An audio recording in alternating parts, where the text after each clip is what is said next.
حضرت السلام علیکم ورحمۃ اللہ السلام۔ وبرکاتہ۔ حضرت میرا سوال یہ ہے کہ میں ایک کمپنی میں کام کرتا ہوں، جو کہ میں 5 وقت کی نماز کرتا ہوں، لیکن جب ہمارے ہفتہ دن میں نائٹ ڈیوٹی ہوتا تو میں 8 بجے تک رات تک لے کے صبح 3 بجے تک ڈیوٹی ہوتا ہے، لیکن اس دوران 3 بجے کے بعد ہم تہجد کی نماز پڑھ سکتے ہیں؟ میں اسی لیے بات کر رہا ہوں کہ کئی آدمی بولے کہ تہجد نماز کے لیے سونا ضروری ہے، تو میرا ڈیوٹی 3 بجے آف ہو جاتا رات کو، تو کیا میں تہجد کی نماز پڑھ سکتا ہوں؟ پلیز اس کا جواب دیے تھا۔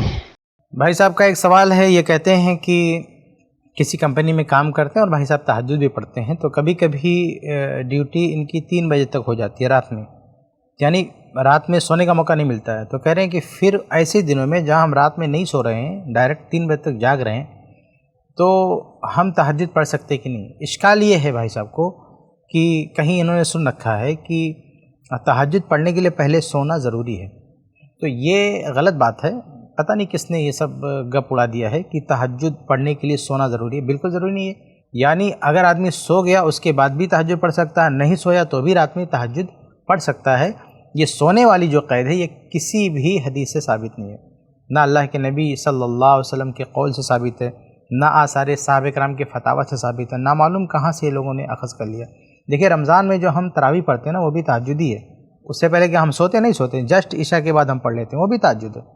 تو اگر سونا ضروری ہوتا نا تو رمضان میں ہم تراویح بھی نہیں پڑھ سکتے تھے، سونے کے بعد ہمیں پڑھنا ہوتا۔ تو یہ بیکار کی شرط ہے جن لوگوں نے یہ لگا رکھی ہے شرط کہ سونا ضروری ہے، تو سونا ضروری نہیں ہے، ڈائریکٹ آپ تہجد پڑھ سکتے ہیں، کوئی حرج کی بات نہیں۔ امید ہے کہ آپ کو جواب مل گیا ہوگا۔